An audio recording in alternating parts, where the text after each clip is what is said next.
MVA में नहीं हो पा रहा सीट बंटवारा, शरद पवार गुट शांत। जाने कांग्रेस और उद्धव सेना में कहां अटक रही बात। महाविकास अघाड़ी के घटक दल कांग्रेस के नेता बार बार दावा कर रहे हैं कि लोकसभा चुनाव में सीट बंटवारे को लेकर घटक दलों में कोई मतभेद नहीं है। फिर भी तीनों दलों के नेताओं के बीच लगातार बैठकें हो रही हैं, लेकिन सीटों के बंटवारे की ये चर्चा अपने अंतिम पड़ाव तक पहुंच ही नहीं पाई है। सीट बंटवारे की चर्चा में लगे एक नेता ने बताया कि इस तरह की बैठक महज एक खानापूर्ति भर है। अंतिम निर्णय तो कांग्रेस नेता राहुल गांधी, उद्धव ठाकरे और शरद पवार ही लेंगे।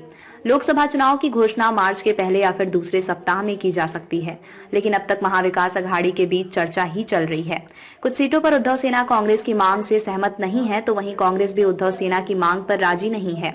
दोनों दलों के नेता एक दूसरे से कह रहे हैं कि आपके पास उम्मीदवार नहीं है। कई बार तो जीतने वाले उम्मीदवार का नाम भी एक दूसरे से ही पूछ लिया जाता है, तब दोनों ही दल के नेता असहज हो जाते हैं।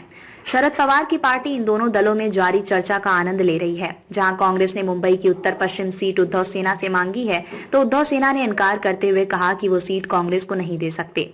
संजय निरुपम की सीट पर अटकी बात। कांग्रेस की ओर से कहा जा रहा है कि उनके पास संजय निरुपम जैसा दमदार उम्मीदवार है, और अगर उद्धव सेना के पास कोई मजबूत उम्मीदवार है तो वे बताएं। इस पर उद्धव सेना ने किसी का नाम नहीं लिया, लेकिन दमदार उम्मीदवार होने का दावा जरूर किया है।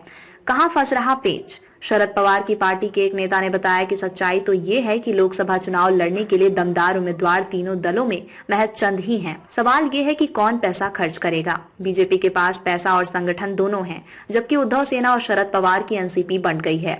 कांग्रेस के वोटर हैं, लेकिन पार्टी संगठन काफी कमजोर है। ऐसे में चुनाव पर खर्च करने का रिस्क कौन लेगा, देखते हैं और मैदान में कौन कौन कूदता है। नाना पटोले का दावा। महाराष्ट्र कांग्रेस अध्यक्ष नाना पटोले ने शुक्रवार को कहा कि सीट बंटवारे को लेकर महाविकास अघाड़ी में कोई मतभेद नहीं है, बल्कि महायुति में है। महायुति के घटक दलों में कोई तालमेल नहीं है, जबकि एमवीए के सभी सहयोगी दलों में चर्चा चल रही है और ज्यादातर सीटें तय हो चुकी हैं। जल्द ही अंतिम फैसले की घोषणा की जाएगी। उन्होंने दम भरा कि हम महायुति को हरा देंगे।